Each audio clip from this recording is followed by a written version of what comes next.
La vigile matinale provient de l'heure de Saïli Guadado, méditation quotidienne au féminin.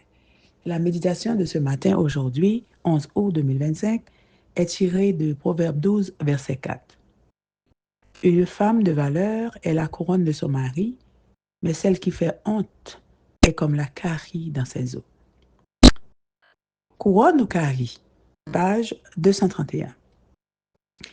La couronne a toujours été un symbole de royauté et était exclusivement portée par les rois et les reines. Posée sur leur tête, elle symbolisait l'autorité qu'ils représentaient pour un peuple et leur engagement envers ce peuple à le gouverner de la meilleure façon possible. Les couronnes étaient faites en métal précieux. L'or étant le plus courant, elle était également incrustée de pierres précieuses ou ornée d'autres matériaux pour les embellir.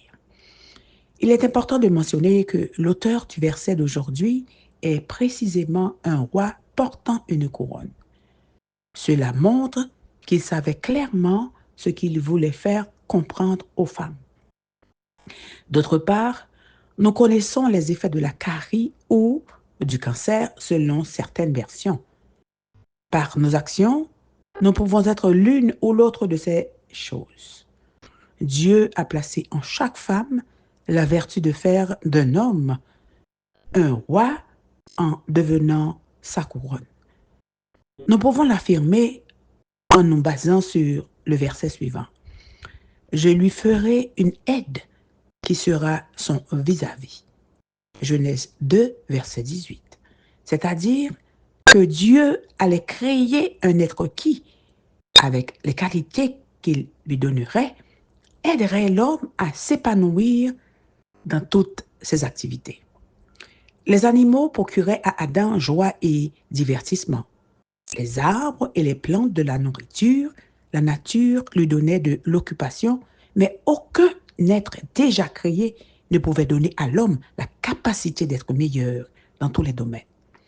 C'est pourquoi Dieu a créé la femme et lui a transmis la vertu d'être la couronne de son mari. Cependant, nous pouvons aussi être à l'opposé du plan de Dieu et agir comme un cancer dans ses os, lesquels se briseront bientôt.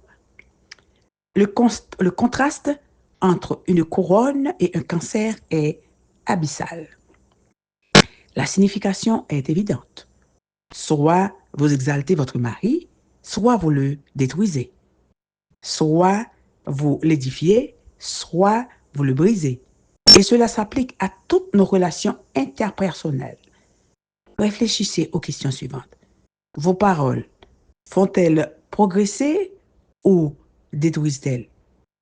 Aident-elles à trouver un équilibre en ruinant telle l'estime de soi? Êtes-vous quelqu'un qui guérit ou quelqu'un qui rend les autres émotionnellement malades? Aide-t-elle à trouver un équilibre ou ruine-t-elle l'estime de soi? Êtes-vous quelqu'un qui guérit ou quelqu'un qui rend les autres émotionnellement malades? Cher ami, prions le Père, aimant de nous aider à développer la vertu d'être des couronnes, non seulement pour nos maris, mais aussi pour nos enfants, nos parents, nos amis et tous ceux qui nous sont proches. Amen. Amen. Heureuse d'être une couronne de bénédiction. Amen, amen, amen. Que Dieu vous bénisse. Bonne journée.